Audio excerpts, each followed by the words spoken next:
مسجد الحرام مکۃ المکرمہ اور مسجد النبوی مدینہ المنورہ سے خطبے کا اردو ترجمہ کے لیے ہمارے سوشل نیٹ ورک کو فالو کرنا نہ بھولیں اور اپنے دوست احباب کے ساتھ بھی ضرور شیئر کیجیے۔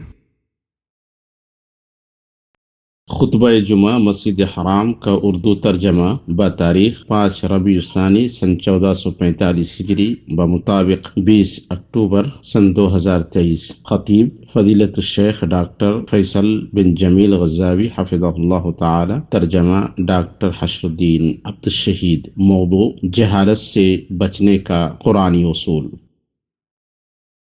تمام تعریف اللہ کے لیے ہے، ہم اس کی حمد کرتے ہیں، اس سے مدد اور مغفرت چاہتے ہیں اور اپنے نفسوں کی برائیوں اور برے اعمال سے اس کی پناہ میں آتے ہیں۔ اللہ جسے ہدایت دے اسے کوئی گمراہ کرنے والا نہیں، اور جسے گمراہ کرے اسے کوئی ہدایت دینے والا نہیں۔ میں گواہی دیتا ہوں کہ ایک اللہ کے سوا کوئی معبود برحق نہیں، اس کا کوئی شریک نہیں، اور میں گواہی دیتا ہوں کہ محمد اس کے بندے اور رسول ہیں۔ اللہ درود نازل فرمائے آپ پر، آپ کے آل و اصحاب پر، اور بہت زیادہ سلامتی نازل فرمائے۔ اما بعد، اللہ کے بندو، اللہ کا تقوی اختیار کرو، اس کی ہدایت پر چلو، اس کی خوشنودی کے مطابق عمل کرو، اور اس کے سامنے پیشی اور بدلہ پانے کے دن کو یاد کرو۔ اللہ کا فرمان ہے، اور اس دن سے ڈرو جس میں تم سب اللہ کی طرف لوٹائے جاؤ گے، اور ہر شخص کو اس کے اعمال کا پورا پورا بدلہ دیا جائے گا، اور ان پر ظلم نہیں کیا جائے گا۔ مسلمانوں، یہ بات معلوم ہے کہ جہالت علم کی ضد ہے، لیکن جہالت کی 2 قسمیں ہیں: نفع بخش حق کو نہ جاننا اور اس کے مطابق اور اس کے تقاضوں پر عمل نہ کرنا، دونوں جہالت ہے۔ اور علم کا پاس و لحاظ نہ کرنے کو جہالت کہا گیا ہے، یا تو اس لیے کہ اس سے فائدہ نہیں اٹھایا گیا چنانچہ اسے جہالت کا درجہ دیا گیا، یا اس لیے کہ وہ اپنے فعل کے برے انجام سے جاہل ہے۔ یہ لوط علیہ السلام ہے، انہوں نے اپنی قوم کو اس بات سے متصف کیا کہ وہ احمق ہیں اور اپنے اوپر اللہ کے حقوق سے نادان ہیں، کیونکہ انہوں نے اس فطرت کی مخالفت کی جس پر اللہ نے لوگوں کو پیدا کیا ہے۔ اللہ تعالیٰ نے فرمایا اور لوط کا ذکر کر، جبکہ اس نے اپنی قوم سے کہا کہ کیا باوجود دیکھنے بھالنے کی پھر بھی تم بدکاری کر رہے ہو؟ یہ کیا بات ہے کہ تم عورتوں کو چھوڑ کر مردوں کے پاس شہوت سے آتے ہو؟ حق یہ ہے کہ تم بڑی ہی نادانی کر رہے ہو۔ اور یوسف علیہ السلام نے اپنے رب سے دعا کرتے ہوئے کہا، اگر تو نے ان کا فریب مجھ سے دور نہ کیا تو میں تو ان کی طرف مائل ہو جاؤں گا اور بالکل نادانوں میں جا ملوں گا، اور ان لوگوں میں سے ہو جاؤں گا جو اپنے علم کے مطابق عمل نہیں کرتے ہیں، کیونکہ جس کے علم کا کوئی فائدہ نہیں ہے وہ اور جو نہیں جانتا ہے دونوں برابر ہیں۔ اللہ کے بندو، جب حصول علم عظیم ترین قربت کے کاموں میں سے ہے تو علم کی خلاف ورزی کرنا اور اس کی ضد یعنی جہالت پر عمل کرنا سنگین ترین ممنوع کاموں میں سے ہے۔ نبی صلی اللہ علیہ وسلم اس علم سے اللہ کی پناہ مانگتے تھے جو نفع بخش نہ ہو، اس لیے ضروری ہے کہ بندہ اپنے علم کے مطابق عمل کرے، ورنہ اس کا علم اس کے لیے نفع بخش نہ ہوگا اور اس کا علم اس کے خلاف حجت ہوگا۔ ابو درداء رضی اللہ تعالی عنہ سے روایت ہے، وہ کہتے ہیں، میں اپنے اوپر سب سے زیادہ جس چیز سے ڈرتا ہوں وہ یہ کہ مجھ سے کہا جائے، اے عیمر، کیا تو نے جانا؟ میں کہوں گا ہاں، پھر مجھ سے پوچھا جائے گا جو تم نے جانا اس میں تم نے کیا عمل کیا ہے؟ فضیل بن عیاض رحمہ اللہ سے روایت ہے، انہوں نے کہا، عالم اپنے علم سے جاہل رہتا ہے یہاں تک کہ اس پر عمل کرے، جب اس پر عمل کرتا ہے تو عالم ہو جاتا ہے۔ انہوں نے یہ بھی کہا، علم سے مطلوب عمل ہے اور علم عمل کی دلیل ہے۔ بشر بن حارث رحمہ اللہ نے کہا، علم کی فضیلت اس پر عمل کرنا ہے۔ اللہ کے بندو، جہالت ایک خطرناک بیماری اور پھیلا ہوا شر ہے۔ جہالت ہر غلطی و خطا کی جڑ، ہر گمراہی کا باعث اور دین و دنیا کی بربادی کا بڑا سبب ہے۔ اس لیے چاہیے کہ آدمی اپنے معاملے کے سلسلے میں بصیرت پر ہو اور ان چیزوں میں نہ پڑے جن میں جاہل لوگ پڑے ہیں، اور قرآن کریم نے ناپسند جاہلیت والوں کے افعال سے ڈرانے کے لیے جو منہج اپنایا ہے اس پر غور و فکر کرے تاکہ اس میں ان جیسا نہ بن جائے۔ ابن تیمیہ رحمہ اللہ نے کہا، لوگ رسول اللہ صلی اللہ علیہ وسلم کی بعثت سے پہلے حالات جاہلیت میں تھے جو جہالت سے منسوب ہے، چنانچہ جن اقوال و اعمال پر وہ تھے انہیں جاہلوں نے ان کے لیے ایجاد کیا اور انہیں جاہلی انجام دیتا ہے۔ اس جہالت کے مظاہر میں سے میرے بھائیوں یہ ہے کہ وہ اپنی جہالت اور گمراہی کی وجہ سے اللہ سے ایسا گمان رکھتے تھے جو اس کی ذات کی شائن شان نہیں، جیسے کہ اللہ تعالیٰ نے فرمایا، وہ اللہ تعالیٰ کے ساتھ ناحق جہالت بھری بدگمانیاں کر رہے تھے۔ وہ گمان ان کا یہ تھا کہ اسلام دین حق نہیں ہے اور محمد صلی اللہ علیہ وسلم کا معاملہ باطل ہے، وہ کمزور اور ختم ہو جائے گا۔ اللہ اپنے نبی صلی اللہ علیہ وسلم کی مدد نہیں کرے گا، اور جس دین حق کی دعوت آپ صلی اللہ علیہ وسلم نے دی ہے اللہ اسے پورا نہیں کرے گا۔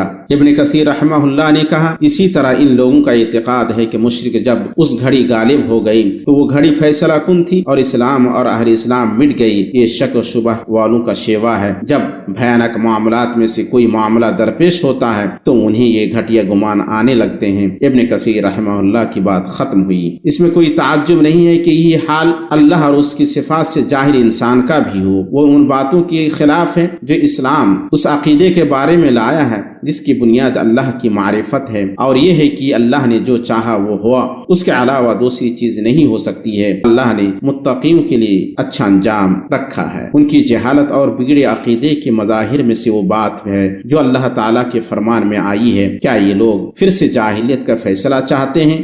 یقین رکھنے والے لوگوں کے لیے اللہ تعالیٰ سے بہتر فیصلے اور حکم کرنے والا کون ہو سکتا ہے؟ یہ سوال اس شخص پر انکار اور اس کی سرزنش کے لیے ہے جو اللہ کے محکم حکم سے نکلے اور اسے چھوڑ کر دوسری آراء، خیالات اور اصطلاحات کی طرف مائل ہو جنہیں لوگوں نے بغیر شرعی سند و دلیل کے ایجاد کیا ہے۔ جس طرح اہل جاہلیت ان گمراہیوں اور جہالتوں کے مطابق فیصلہ کرتے تھے جنہیں وہ اپنی آراء اور خیالات سے ایجاد کرتے تھے۔ اللہ تعالیٰ نے اپنے نبی صلی اللہ علیہ وسلم کو جن چیزوں کی تعلیم دی ہے ان میں سے یہ ہے کہ آپ اہل جاہلیت سے کہیں تو کیا اللہ کے سوا کسی اور فیصلہ کرنے والے کو تلاش کرو، حالانکہ وہ ایسا ہے کہ اس نے ایک کتاب کامل تمہارے پاس بھیج دی ہے، اس کے مضامین خوب صاف صاف بیان کر دیے گئے ہیں۔ یعنی اللہ نے اپنے نبی صلی اللہ علیہ وسلم کو ایسی کتاب سے مختص کیا ہے جو مفصل ہے، کامل ہے، معجز ہے، جس میں حلال و حرام، شرعی احکام اور دین کے اصول و فروع کو واضح کر دیا گیا ہے، جس کی وضاحت سے بڑھ کر کوئی وضاحت نہیں، جس کی برہان سے واضح کوئی برہان نہیں، جس کے فیصلے سے بہتر کوئی فیصلہ نہیں، اور جس کی بات سے درست کوئی بات نہیں، کیونکہ اس کے احکام حکمت اور رحمت پر مشتمل ہیں۔ ان کی جہالت اور ظلم کے مظاہر میں سے وہ بات ہے جو اللہ تعالیٰ کے فرمان میں آئی ہے، جبکہ اللہ نے ان کی مذمت کرتے ہوئے اور ان کے کرتوت کو معیوب قرار دیتے ہوئے فرمایا، جبکہ ان کافروں نے اپنے دلوں میں حمیت کو جگہ دی، اور حمیت بھی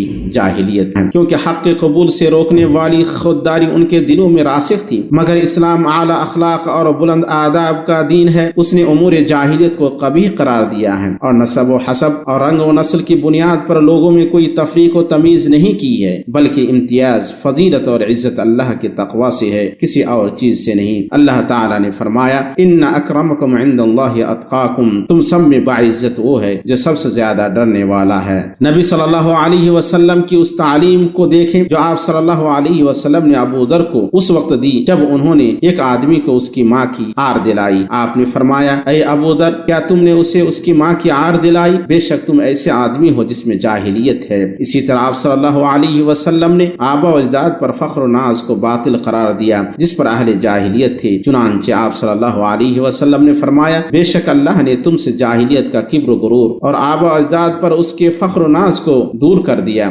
آدمی یا تو مومن متقی ہے یا بدکار بدبخت۔ ان شرعی نصوص میں ایسی تعلیمات ہیں جو ان بنیادوں کو ڈھا دیتی ہیں جو اہل جاہلیت کی یہاں عصبیت و حمیت کی بنیاد پر قائم سماجی تعلقات کو استوار کرتی تھیں اور ایمان و دینی بھائی چارے پر تعلقات کو قائم کرتی ہیں۔ ان کی جہالت کے مظاہر میں سے ان کی عورتوں کا ایسی چیزوں میں گرفتار ہونا ہے جن سے اللہ نے اس امت کی عورتوں کو اپنے اس فرمان میں منع کیا ہے، اور قدیم جاہلیت کے زمانے کی طرح اپنے بناؤ کا اظہار نہ کرو، یعنی اسلام سے پیشتر جاہلیت اور شریعت سے ما قبل کافروں کا طور و طریقہ، کیونکہ ان کے پاس غیرت نہیں تھی، اور عورتوں کا معاملہ یہ تھا کہ وہ بے پردہ کھلی گھومتی تھیں، اور عورت مردوں کے سامنے اپنی خوبصورتی کو ظاہر کرتی اور اپنی زیب و زینت کا مظاہرہ کرتی اور اسے نہیں چھپاتی۔ یہ ان جاہلوں کے بعد مظاہر ہیں جو حق کو باطل سے نہیں پہچانتے ہیں، جبکہ اللہ نے اپنے نبی پر احسان جتلایا ہے کہ اس نے آپ صلی اللہ علیہ وسلم کو معاملات دین کے واضح منہج پر قائم کیا ہے۔ اللہ کا فرمان ہے، پھر ہم نے آپ کو دین کی واضح راہ پر قائم کر دیا، سو آپ اسی پر لگے رہیں اور نادانوں کی خواہشوں کی پیروی نہ کریں۔ میں نے وہ کچھ کہا جو آپ نے سنا، اور میں اللہ سے اپنے لیے اور آپ کے لیے مغفرت طلب کرتا ہوں۔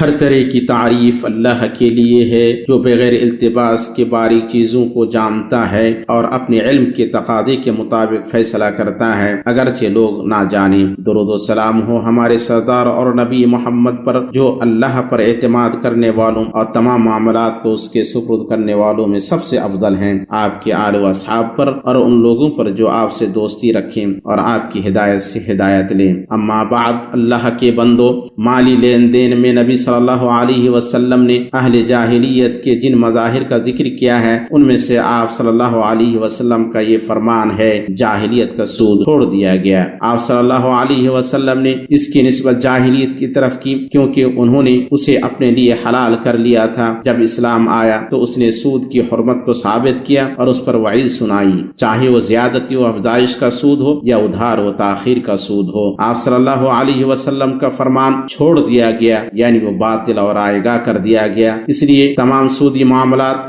جو جاہلیت میں گزر چکے ہیں اور ان میں سے کچھ باقی رہ گیا ہے وہ سب باطل اور رائے گاہ ہیں۔ مسلمانوں کی جماعت، صحیح حدیث میں آپ صلی اللہ علیہ وسلم کا یہ فرمان آیا ہے، قیامت کی نشانیوں میں سے ہے کہ علم کو اٹھا لیا جائے گا اور جہالت کی کثرت ہوگی۔ اس لیے ہر عقل مند مسلمان خود کو اس بات سے دور رکھے کہ وہ علم یا عمل کے لحاظ سے اللہ کے دین اور اس کی شریعت سے لا علمی کا شکار ہو، اور اس کو اس بات سے چارہ نہیں کہ وہ علم و بصیرت کے ساتھ اللہ کی منشا کے مطابق رہے، نفع بخش علم سیکھنے کا حریص بنے، اسے زیادہ سے زیادہ حاصل کرے، دین کی فقہ حاصل کرے اور جو سیکھے اس کی خلاف ورزی نہ کرے۔ سفیان بن عیینہ رحمہ اللہ نے کہا، اگر میں نے اپنے علم پر عمل کیا تو لوگوں میں سب سے بڑا عالم ہوں، اور اگر میں نے اپنے علم پر عمل نہیں کیا تو دنیا میں مجھ سے بڑا کوئی جاہل نہیں۔ اسی طرح عقل مند انسان پر واجب ہے کہ وہ اہل جہالت سے دور رہے اور کسی بھی چیز میں ان کی مشابہت اختیار نہ کرے، بلکہ اس کا شعار اور طریقہ وہ ہو جسے آپ صلی اللہ علیہ وسلم نے مقرر فرمایا ہے۔ سنو، جاہلیت کے معاملات میں سے ہر چیز میرے قدموں کے نیچے رون دی گئی ہے، یعنی وہ باطل اور رائے گاہ ہے، اسے اختیار نہیں کیا جائے گا۔ اس لیے جاہلیت کے تمام معاملات باطل امور ہیں جن کا کوئی فائدہ نہیں ہے، بلکہ ان کا انجام بہت برا ہے اور ان کا نقصان ان کا ارتکاب کرنے والوں کو پہنچے گا۔ اس لیے تواتر کے ساتھ اہل جاہلیت کی مشابہت اختیار کرنے یا ان کی پیروی کرنے کی ممانعت پر شرعی نصوص وارد ہوئی ہیں۔ ان میں سے وہ حدیث ہے جو ابو واقد لیثی رضی اللہ تعالی عنہ سے مروی ہے، وہ کہتے ہیں، ہم لوگ رسول اللہ صلی اللہ علیہ وسلم کے ساتھ حنین کی طرف نکلے اور ہم زمانہ کفر سے قریب تھی۔ مشرکوں کا ایک بیر کا درخت تھا جس کے پاس وہ رکتے تھے اور اس پر اپنے ہتھیاروں کو لٹکاتے تھے، اسے ذات انوات کہا جاتا تھا۔ ہم ایک بیر کے درخت کے پاس سے گزرے تو عرض کیا، اے اللہ کے رسول، ہمارے لیے ایک ذات انوات مقرر کر دیں جیسے ان مشرکوں کے لیے ذات انوات ہے۔ رسول اللہ صلی اللہ علیہ وسلم نے فرمایا، اللہ اکبر، بے شک یہ چلے آ رہے طریقے ہیں۔ اس ذات کی قسم جس کے ہاتھ میں میری جان ہے، تم نے وہی کہا جو بنی اسرائیل نے موسیٰ علیہ السلام سے کہا تھا، ہمارے لیے بھی ایک معبود ایسا ہی مقرر کر دیجیے جیسے ان کے یہ معبود ہیں۔ انہوں نے کہا، واقعی تم لوگوں میں بڑی جہالت ہے، تم اپنی پیشرو قوموں کے راستے پر ضرور چلو گے۔ آپ صلی اللہ علیہ وسلم نے ان کی مانگ کی مذمت کی اور ان پر انکار کیا کہ وہ بنی اسرائیل سے مشابہت اختیار کریں۔ سنیں اللہ کے بندو، آپ درود و سلام پڑھیں اللہ کے سب سے بہتر اور چنیدہ مخلوق پر، جیسا کہ آپ کو آپ کے رب تعالی نے حکم دیا ہے۔ بے شک اللہ اور اس کے فرشتے اس نبی پر درود بھیجتے ہیں۔ اے ایمان والو، تم بھی ان پر درود بھیجو اور خوب سلام بھی پڑھتے رہا کرو۔ اے اللہ، درود نازل فرما محمد پر اور آل محمد پر، جیسا کہ تو نے درود نازل فرمایا آل ابراہیم پر۔ اے اللہ، تو برکت نازل فرما محمد پر اور آل محمد پر، جیسا کہ تو نے برکت نازل فرمائی جہانوں میں آل ابراہیم پر۔ بے شک تو لائق حمد صاحب عظمت ہے۔ اے اللہ، اسلام اور مسلمانوں کو غلبہ عطا کر اور کفر اور کافروں کو رسوا کر۔ اے اللہ، ہم اپنے کمزور بھائیوں، تیری راہ میں جہاد کرنے والوں، سرحدوں پر تعینات سپاہیوں اور حدود کے محافظوں کے لیے تجھ سے مدد مانگتے ہیں۔ اے اللہ، اس ملک کو اور مسلمانوں کے باقی ملکوں کو امن و اطمینان، خوشحالی اور خوشادگی کا گہوارہ بنا۔ اے اللہ، جو ہمارا اور اسلام اور مسلمانوں کا برا چاہے تو اسے آفت سے دوچار کر دے، اس کی سازش کو اس پر لوٹا دے اور اس کی تدبیر کو اس کی تباہی کا سامان بنا بنا دے۔ اے دعا کو خوب سننے والے، اے اللہ تو ہمارے ملک اور مسلمانوں کے ملکوں کو برے لوگوں کے شر، بدکاروں کی سازش، رات و دن آنے والے مصائب کے شر، چال بازوں کی چال اور ظالموں کی زیادتی سے محفوظ رکھ۔ اے اللہ ہمیں